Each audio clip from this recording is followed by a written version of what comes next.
More and more often you see people who aren't feeling comfortable with themselves at work.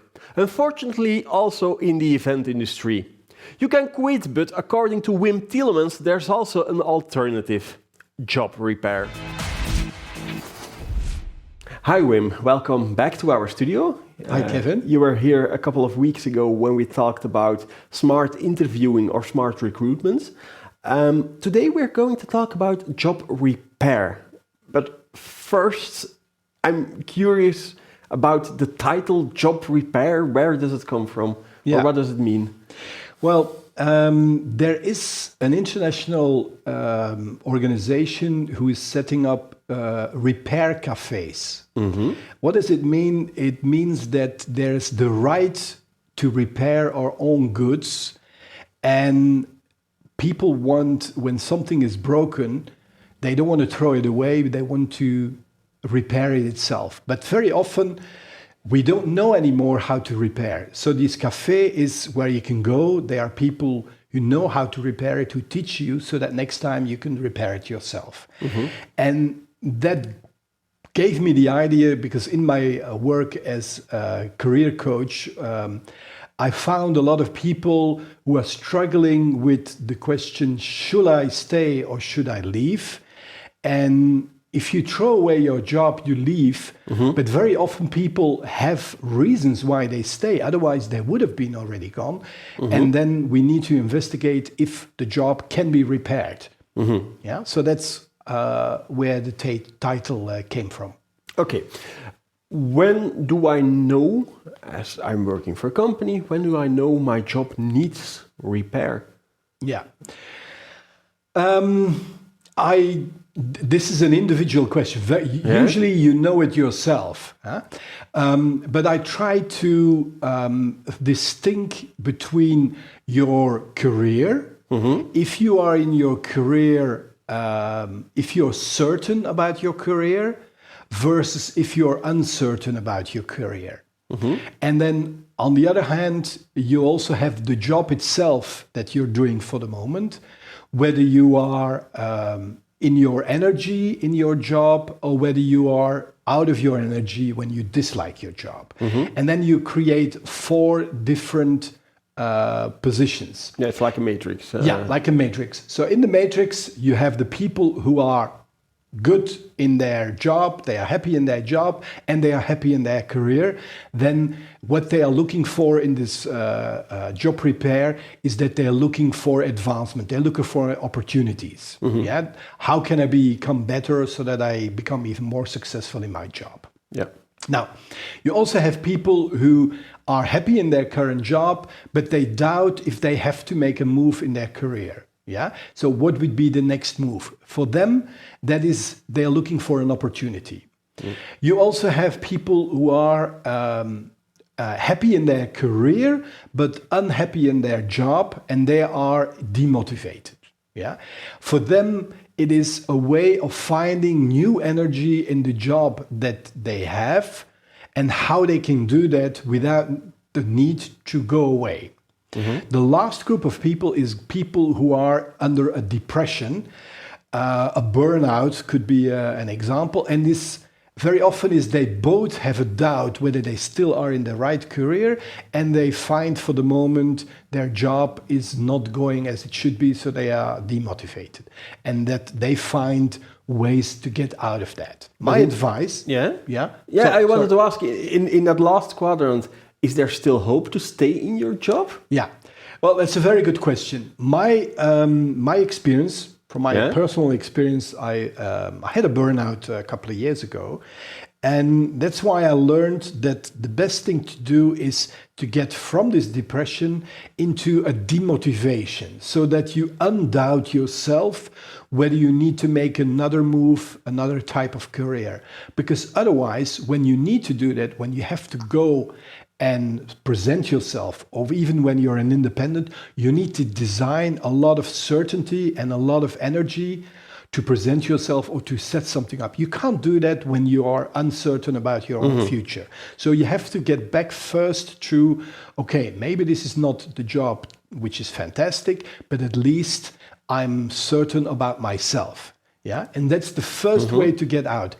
If you're there, then doing whatever that you need to be doing, and it's not working, then after that time you know there's nothing wrong with myself, but I need to make another move to another job, to another organization. So with that, you have enough energy to make that move.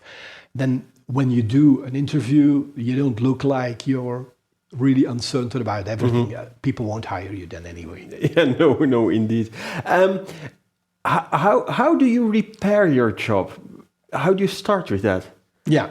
Well, one of the things that I first do is that I found out that the reason we have particular frustrations in our work, that speaking to a lot of people and having done a lot of career coachings, is that I found that there are 5 reasons. Yeah? So when people recognize these reasons for this frustration, they feel at ease. Yeah?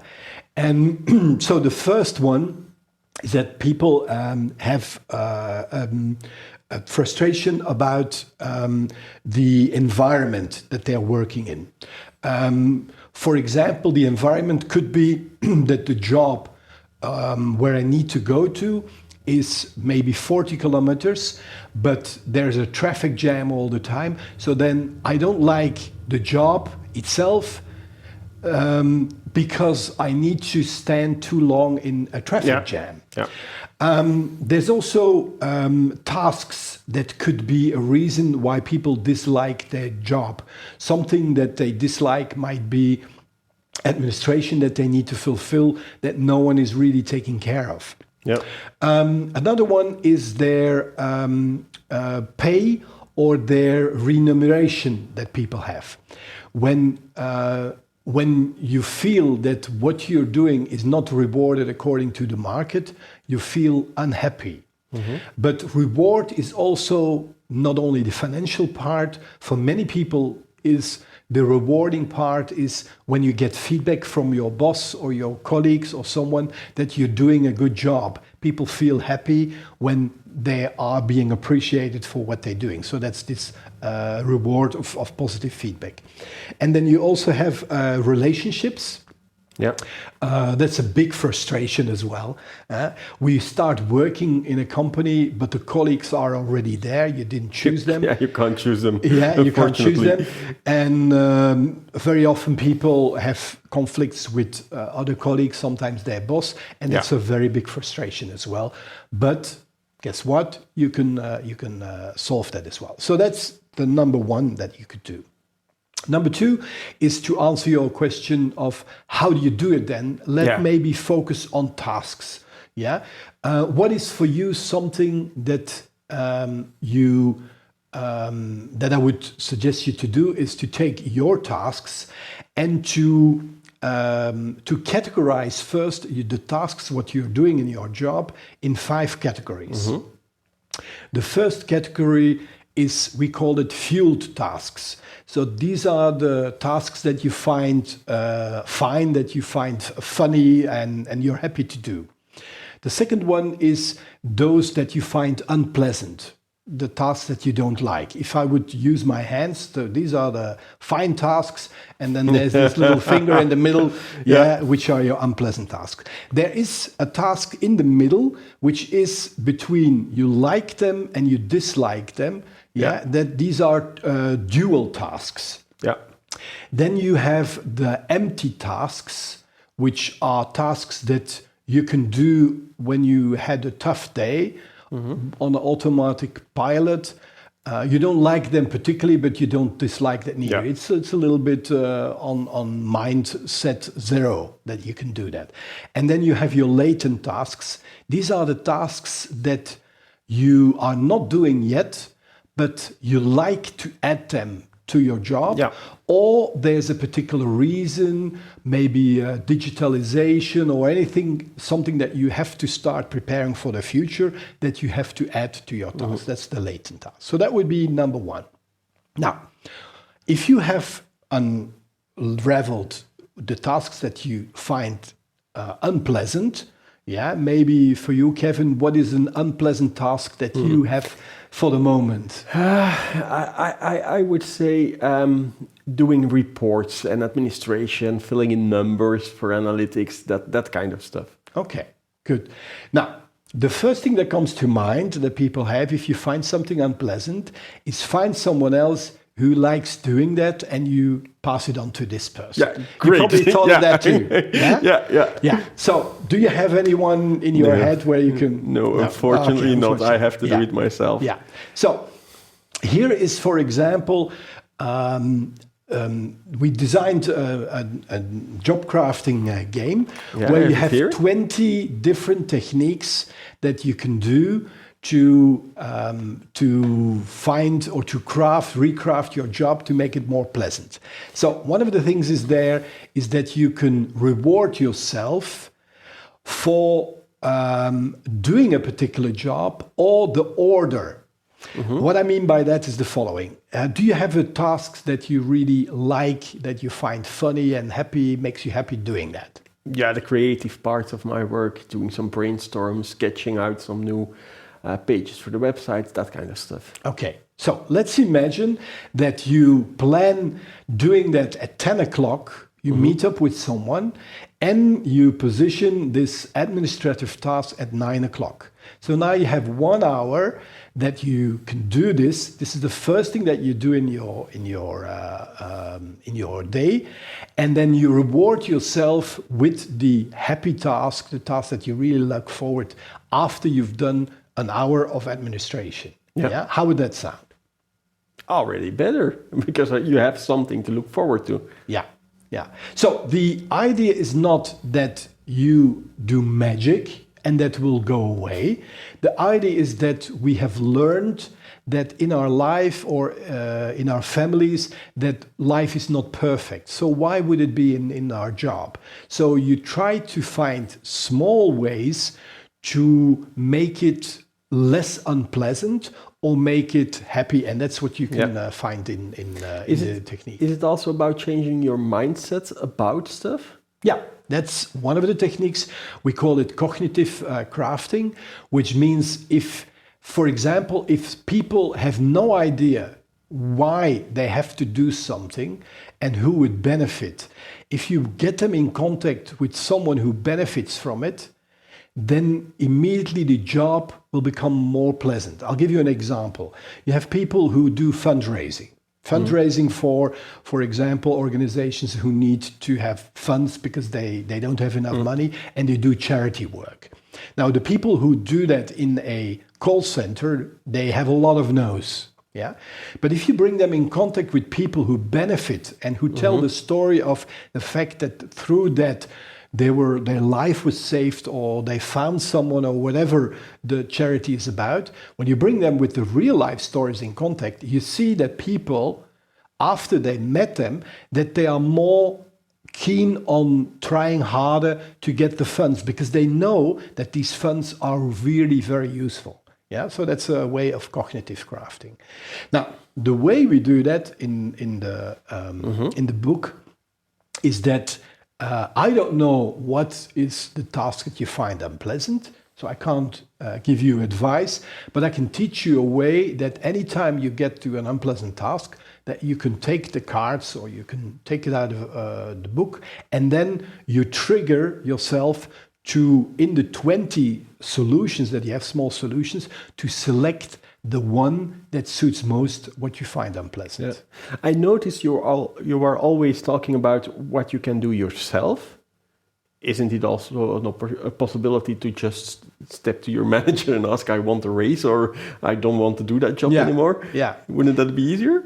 Well, it sounds easy, but the reason why I don't take that as the first one is that you'll immediately get an objection then that people will say, yeah, but he will never accept that, or they will never allow that. So you need to be able to make yourself self-supportive, so that regardless of someone else who helps you, that you need to find your own way.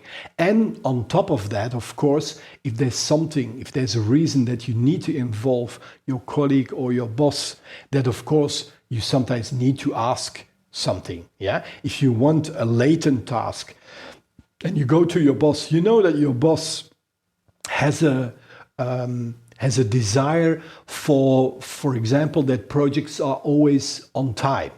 Yeah.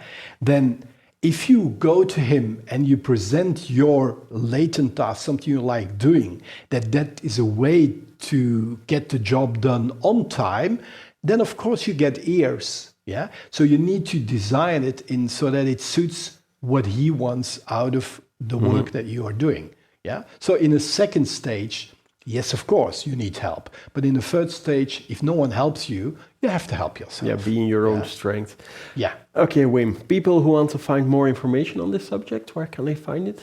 Well, dynamo.be would be a place to go to. We'll help organizations who are transforming, because there are now a lot of people who are in jobs, like in the bank sector, for example, who are at stake. They need to find new ways. So the job repair could be a project inside organizations to redo and to find a way. It is actually the right to repair my job. So that means before you get me redundant, can I get the chance to do my job? Can I give maybe an example for that? It's a clear example of IBM. IBM had engineers who were consulting in a particular software, but that software was made redundant. So these people were unable to step in the new projects. But on the other hand, there was new software and new technology that they needed consultants. So they told these engineers, they said, listen, this is the situation. We have for you for a time still work, but you will work only on 4 days a week, not in a full-time basis. On the 5th day, we will provide for training, but it will be on your account.